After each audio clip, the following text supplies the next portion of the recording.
দলের সর্বস্তরের parliamentary party ছাড়া আমি যেটুকু জানি, ডিটেলটা আমি জানো, পার্লামেন্টারি পার্টির যে বিষয় কাঠামোটা আছে সেটা ছাড়া দলের সর্বস্তরের সব কমিটি ডিসলভ করে দেওয়া হয়েছে। अभिषेक बनर्जी अभी भी क्या पार्टी का जनरल सेक्रेटरी है? আমাদের ডিসিশনটা আমি বলতে পারি, আপনি কাকে নিয়ে কোনটা ভাববেন আপনার প্রবলেম।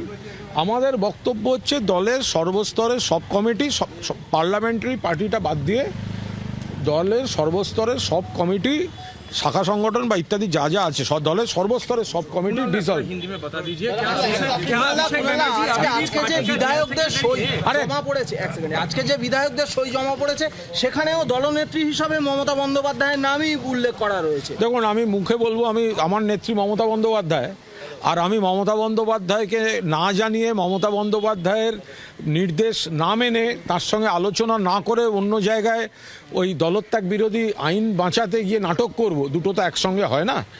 যারা সই করেছেন এ বিষয়ে আমি এখন কোনো কথা বলবো না। তারা আমরা চিঠি দিয়েছি, ওরা কোনো চিঠি দিয়েছেন, কিন্তু এমন অনেক ব্যক্তি আছেন তারা আমাদের আগে তারা সই করেছেন, আবার এখন তারা সই করছেন।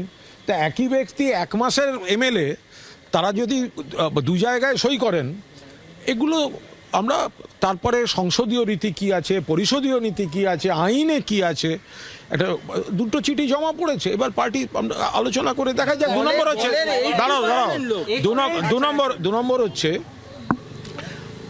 যারাই জিতেছি তারা তৃণমূল কংগ্রেসের, কেউ নির্দল বিধায়ক নন, তারা তৃণমূল কংগ্রেসের বিধায়ক, মমতা বন্দ্যোপাধ্যায়ের বিধায়ক, মমতা বন্দ্যোপাধ্যায়ের ছবি লাগিয়ে তারা নির্বাচন করেছেন।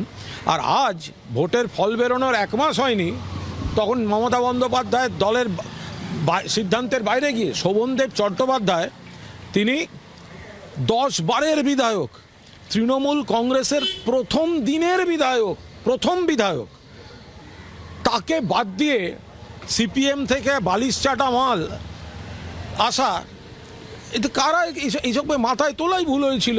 বাট কোথায় শোভনদেব চট্টোপাধ্যায় আর কোথায় ফার্স্ট টাইম এমএলএ, এটা তো হতে পারে না। কিন্তু ওনার পাশেই তো এবং সে নানা কারণে থাকতে পারে।